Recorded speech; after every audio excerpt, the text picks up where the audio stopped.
The People's Democratic Party and the All Progressives Congress in Akwa Ibom State are trading blames over the attack on INEC vehicles in Obotakara. 2 people were killed in that attack. The APC alleges the PDP hired armed thugs, while the PDP is accusing the APC of the same. Now, joining us in the studio is the Publicity Secretary of the PDP in Akwa Ibom State, Ini Obong. Thank you for joining us on TVC News at 7. Glad to be here. All right, why is your party accusing INEC of bias? No, we're not accusing INEC of bias. It's the APC that is accusing INEC of bias, accusing the resident electoral commissioner, accusing even the national chairman of bias. We are rather prepared for elections, and we are ready to go on with the electoral process. We as a party in Akwa Ibom, we are actually concerned with the security configuration of the state. Okay. We are wondering why we are having changes in commissioners of police, and almost every CP in Nigeria has made a tour of duty in Akwa Ibom, and we are wondering why that is so. And clearly the answer seems to lie in a promise where someone made a promise to the president in Uyo that he's going to return the president in Akwa Ibom in 3 hours. So we don't have an issue with INEC. The only issue we had with INEC would be which every Nigerian has. We're prepared for elections. 4 hours into elections, you announce that elections have been postponed. Okay. And unilaterally, you set a new date for it. We are concerned to the fact that the emotional involvement, emotional investment of Nigerians into this. We waited for 4 years for this date, and the date has come. It's like waiting for a wedding, you know, and on the morning of the wedding, the pastor is set to join and say, sorry, the church isn't ready.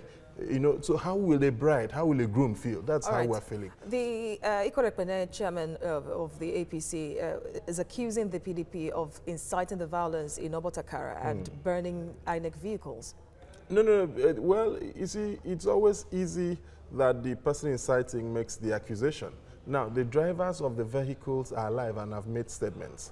They've also written a petition to the police, which the police is yet to come out with a position.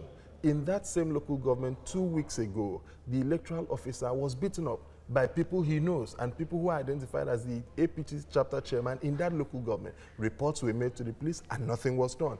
These drivers whose vehicles were hired by INEC, cleared by the Federal Road Safety Corps, were driven to Obotakara INEC office, and without any provocation whatsoever, the people led by the APC chapter chairman and one Emmanuel Akam went there, beat up the people, bent their bosses, the owners of the cars, their eyewitness accounts. They are there, they are available, and they've made statements. So there is absolutely no need to try to turn around what you did on another person. Now the question is, in all elections from 1999, PDP has won Obotakara. Why would we be going to burn vehicles in our stronghold? Assuming we're trying to burn vehicles. You won't burn vehicles. And the person he's accusing has been a former vice chairman, former councillor, former vice chairman, former chairman of council in that local government, and emerged as the best chairman in Nigeria. The same way you are leveling allegations against the APC as well. So accusations and counter allegations are ongoing between the two parties. But are you confident, really, or are you assured as an indigene of Akwa Ibom State that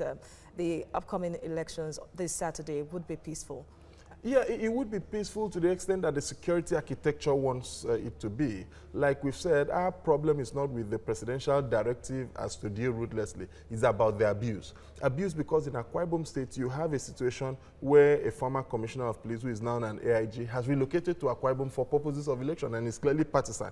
We are concerned about the abuse because when you say that you deal ruthlessly with people who snatch ballot boxes, someone can go to someone's house, shoot the person dead, and put a ballot box on the person. All right. We are concerned because we don't have enough time, so we let me just end it here. Police officers with biological relationships with APC chieftains are in charge of the police force. Speculative. Obong, Publicity Secretary of the People's Democratic Party. Thank you for coming to our studios today.